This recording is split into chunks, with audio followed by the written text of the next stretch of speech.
So welcome to Giant Tutorials. It is Giant Tutorial online class for physics, chemistry, maths. Today we study about class 11th chemistry, chemical bonding, and we are in the video number 17. 16 तक देख चुके हैं. 16 MO theory एकदम अच्छा से बता दिए.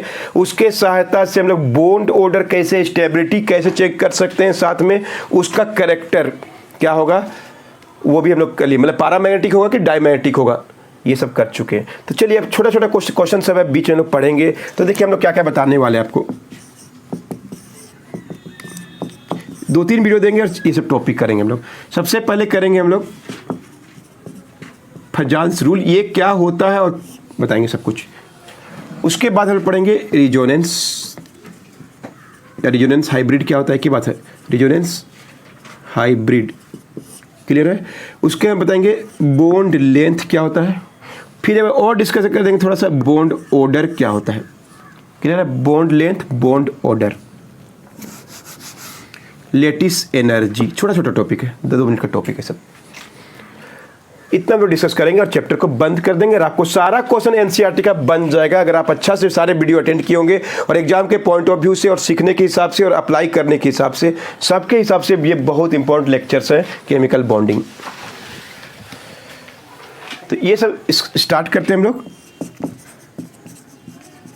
फजान्स rule या इसको बोलते हैं हम लोग, फजान साइंटिस्ट का नाम है हाइपोथेसिस.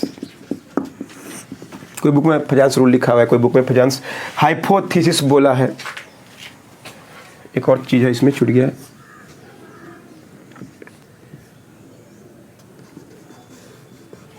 इसके बाद में कर लेंगे. इतना ही करते भी.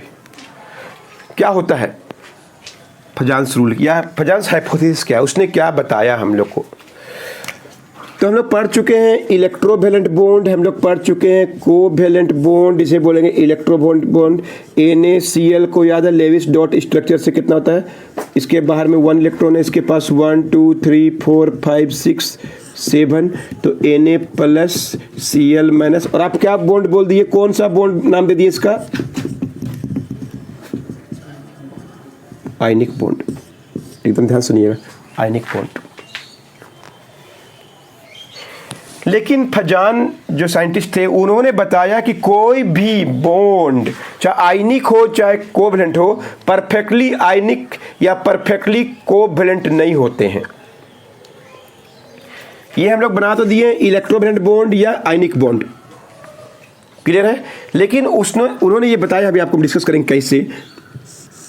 ये Na प्लस और Cl माइनस का जो बॉन्ड है परफेक्टली आयनिक नहीं है, थोड़ा सा इसके अंदर हम दिखाएंगे भी कोवैलेंट का नेचर है.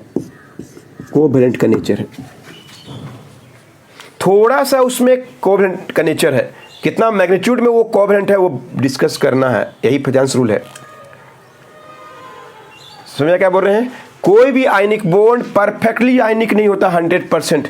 कुछ ना कुछ उसमें कोवैलेंट कैरेक्टर होता है. वो कोवैलेंट कैरेक्टर कहाँ से आता है, या कोई भी कोवैलेंट बॉन्ड प्योरली कोवैलेंट नहीं होता, उसमें कुछ ना कुछ आयनिक कैरेक्टर आता है.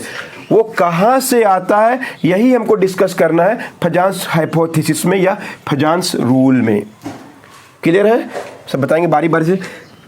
एक बार और देखिए, Na281 Cl 1 2 3 4 5 6 7 इसको दे दिया. ये बन गया प्लस, ये बन गया माइनस. क्यों माइनस हो गया, ध्यान सुनिए, हम डिस्कस कर रहे हैं कैसे हो गया. यहाँ पे ये प्लस हो गया केटायन, ये हो गया एनायन. अब केटायन क्या कर रहा है, एनायन को अपनी ओर अट्रैक्ट कर रहा है. ये माइनस दिखा रहे हैं गोल गोल, मतलब एटम को दिखा रहे हैं जहाँ पे इलेक्ट्रॉन्स हैं. क्लियर है, इलेक्ट्रॉन्स है. ये पॉजिटिव चार्ज केटायन है, नेगेटिव चार्ज एनायन है. एनायन अट्रैक्ट हो रहा है केटायन के तरफ. सब कौन सा बॉन्ड बनाने के लिए, कौन सा बॉन्ड, आयनिक बॉन्ड या इलेक्ट्रोवैलेंट बॉन्ड बनाएगा. नजदीक आ रहा है. लेकिन जैसे ही नजदीक आता है, जैसे ही ये नजदीक आ रहा है, कौन, एनायन किधर की ओर, केटायन के तरफ. ऐसा आना इज कॉल्ड पोलराइजेशन. नजदीक आ रहा है तो ये इलेक्ट्रॉन जो है थोड़ा रिपल्सन होना शुरू हो जाएगा, क्योंकि इसके पास भी इलेक्ट्रॉन है कि नहीं है. थोड़ा सा इसके पास भी इलेक्ट्रॉन है, इसके चलते ये रिपल्सन होना शुरू हो जाएगा, थोड़ा रिपल्सन हो जाएगा, नज़दीक कैसे आएगा, और इलेक्ट्रॉन के क्लाउड है कि नहीं आपस में क्या हो जाएंगे, आपस में ओवरलैप कर जाते हैं। रिपल्सन के कारण, अनस्टेबल होने के कारण आपस में थोड़ा सा क्या होता है, ये थोड़ा सा इलेक्ट्रॉन क्या होते हैं, ओवरलैप कर जाते हैं, यानी कोवैलेंट टाइप का काम करता है। यहाँ पे इसका इलेक्ट्रॉन नज़दीक आ रहा है, आपस में पॉजिटिव नेगेटिव के चलते ये नज़दीक आ रहा है इलेक्ट्रोवेलेंट बॉन्ड बनाने के लिए, लेकिन जैसे ही नज़दीक आता है इसका इलेक्ट्रॉन के बीच में थोड़ा सा क्या होता है, रिपल्सन, और आपस में थोड़ा सा क्या होते हैं, ओवरलैप कर जाते हैं टू फॉर्म कोवैलेंट बॉन्ड बनाने के लिए। तो इसके चलते ये इलेक्ट्रोवेलेंट के साथ में थोड़ा सा कोवैलेंट क्या आ जाता है, कैरेक्टर।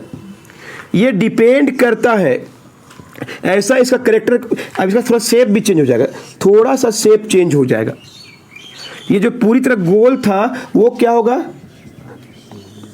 थोड़ा सा शेप बदल जाएगा, इसका नेगेटिव आयन का शेप थोड़ा सा बदल जाएगा ड्यू टू रिपल्सन के चलते, और उसमें थोड़ा सा ओवरलैपिंग हो जाएगा ड्यू टू क्या, रिपल्सन। नज़दीक आ रहा है, रिपल्सन होगा, आपस में इलेक्ट्रॉन तीतर बीतर रेंडम प्लेस में चले जाएंगे और आपस में थोड़ा सा क्या कर लेते हैं, कोवैलेंट बॉन्ड बना लेते हैं। तो इसे हम कह सकते हैं कि कोई इलेक्ट्रोवेलेंट बॉन्ड कोवैलेंट परफेक्टली, फिर से सुनिए, इलेक्ट्रोवेलेंट बॉन्ड परफेक्टली आयनिक नहीं होता है, थोड़ा सा उसमें क्या आता है, ओवरलैपिंग के चलते आयनिक की जगह थोड़ा सा कोवैलेंट कैरेक्टर आ जाता है। वो डिपेंड करता है, फॉलोइंग फैक्टर्स बताएंगे, ध्यान सुनिए, ये किन किन बातों पर डिपेंड करेगा। तो ये क्या हो रहा है, पोलराइज हो जा रहा है, इसके नज़दीक आ रहा है, तो ये जो नेगेटिव एनायन जो है वो क्या हो रहा है, पोलराइज हो जा रहा है, पोलराइज हो जा रहा है। और ये पॉजिटिव आयन जो है, और ये जो पॉजिटिव आयन केटायन जो है उसके ये पोलराइज कर रहा है, तो इसके पास एक पोलराइजिंग पावर है।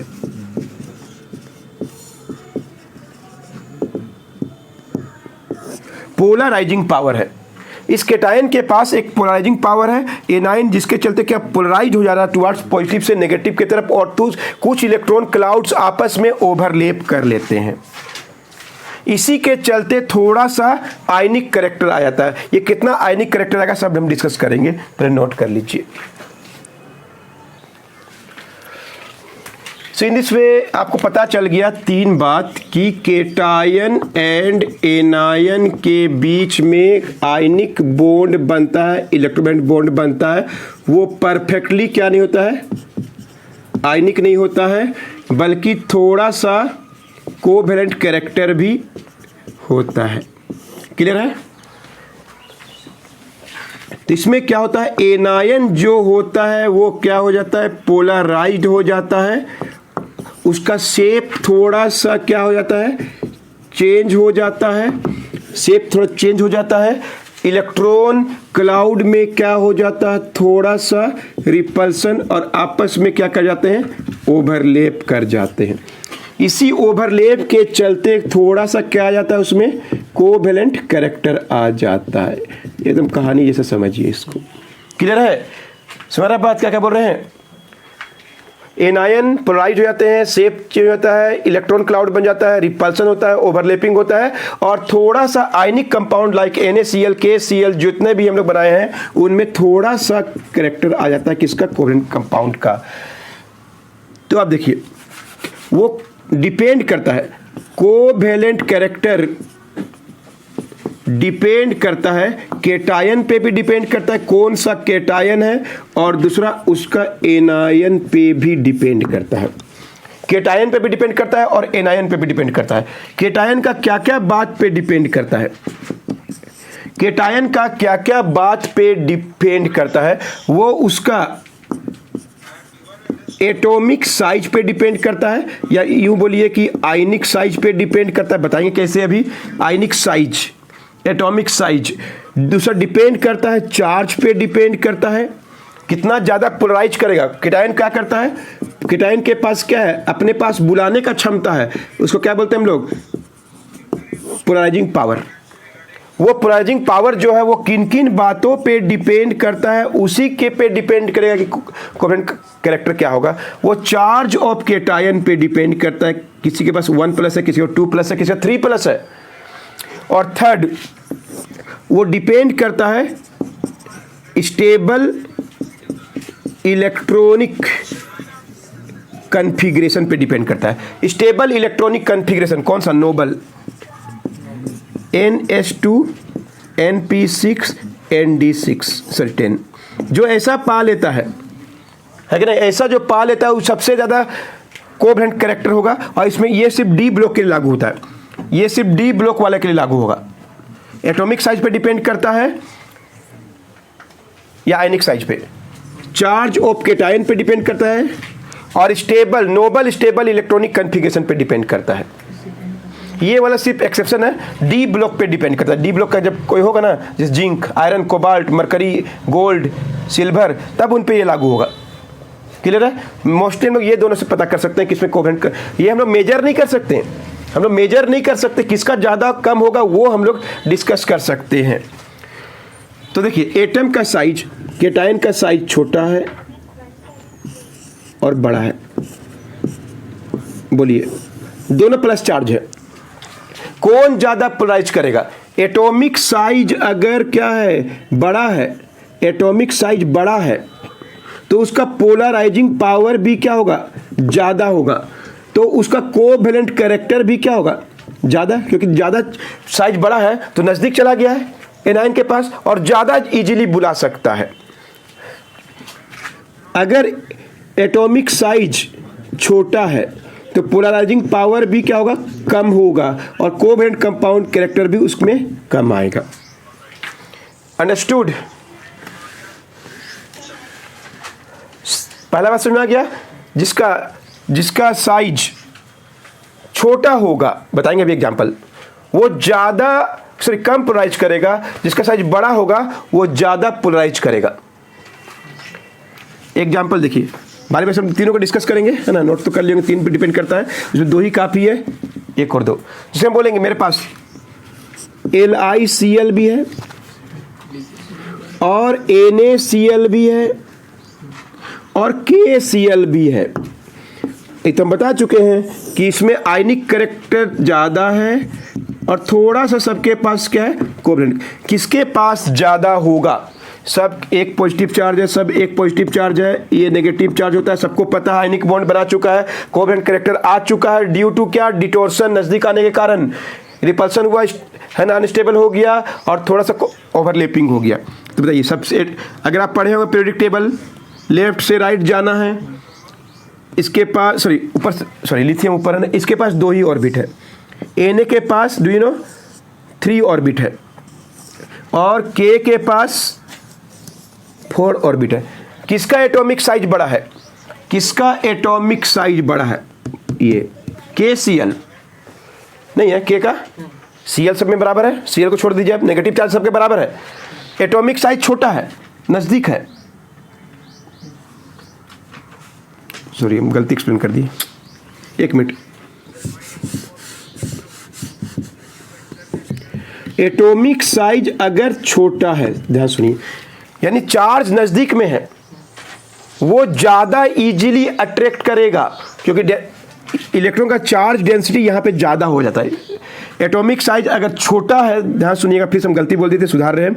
एटॉमिक साइज अगर छोटा है तो इलेक्ट्रॉन नज़दीक है, वो ज़्यादा इलेक्ट्रॉन डेंसिटी इसका ज़्यादा होता है, कम जगह में है। यहाँ पे इलेक्ट्रॉन क्या हो गया? दूर दूर चला गया, तो उसका अट्रैक्ट करने का क्षमता क्या होगा? कम हो जाएगा। इसका इलेक्ट्रॉन तो और दूर दूर चल गया, तो इसका इलेक्ट्रॉन मतलब अलग अलग जगह दूर दूर चले गए, इसका इलेक्ट्रॉन नज़दीक में है, तो ये क्या करेगा? इलेक्ट्रॉन जो डेंसिटी है यहाँ पे, अगर एटॉमिक साइज छोटा है तो इलेक्ट्रॉन का क्लाउड का डेंसिटी क्या होगा? ज़्यादा हो जाएगा। तभी भूल से गलती बोल दी थी, अभी जो बोल रहे हैं वही सुनिएगा। एटॉमिक साइज अगर छोटा है, इलेक्ट्रॉन डेंसिटी ज़्यादा होगा, तो पोलराइजिंग पावर भी क्या होगा? ज़्यादा होगा, तो कोवेलेंट कैरेक्टर भी ज़्यादा होगा। देख लीजिए, अंडरस्टूड? छोटा है इलेक्ट्रॉन का डेंसिटी एकदम नज़दीक में इलेक्ट्रॉन है, कम जगह में इलेक्ट्रॉन है, और उसके नज़दीक में Cl आ रहा है, इसके नज़दीक में भी Cl आ रहा है, इसके नज़दीक में भी Cl आ रहा है। क्लियर है? ये Cl है, ये नेगेटिव चार्ज जो लिखे हैं वो Cl है, ये पॉजिटिव चार्ज जो लिखे हैं केटायन है। तो ये नज़दीक जो आ रहा है इनका साइज बराबर है, ये नज़दीक जो है उसके जो नज़दीक है उसका इलेक्ट्रॉन का डेंसिटी ज़्यादा है, तो इसके पास ज़्यादा शक्ति होगा कि वो लिंक कर ले। इसमें क्या है, इलेक्ट्रॉन दूर दूर है, इलेक्ट्रॉन क्या है, दूर दूर है, 2 8 1 दूर है, जिसका इलेक्ट्रॉन डेंसिटी क्या कम हो जाएगा। इसमें तो और ज़्यादा देखिए एटॉमिक साइज बढ़ गया, एटॉमिक साइज बढ़ जाएगा तो क्या होगा, इलेक्ट्रॉन दूर दूर चला जाएगा, तो उनका क्षमता क्या होता है, कम हो जाता है। तो बताइए इनमें सबसे बड़ा साइज किसका है, इसका। सबसे छोटा कौन है, इसका। तो सबसे ज़्यादा कोवेलेंट कैरेक्टर किस में आएगा, LiCl में थोड़ा ज़्यादा आएगा, NaCl में थोड़ा कम आएगा, और KCl में सबसे कम होगा। मैक्सिमम मिनिमम एग्जाम का क्वेश्चन है, अरेंज करने आता है, पॉजिटिव चार्ज वाला के लिए लागू होता है। तो कैटायन का पोलराइजिंग पावर डिपेंड करता है एटॉमिक साइज और आयनिक साइज पे डिपेंड करता है। एग्जाम में क्लियर हो गया। अभी बताएंगे चार्ज पे भी डिपेंड करता है, चार्ज पे डिपेंड करता है। आयनिक कैरेक्टर में कोवेलेंट कैरेक्टर कितना होगा, चार्ज पे डिपेंड करता है, चार्ज ऑफ कैटायन पे डिपेंड करता है।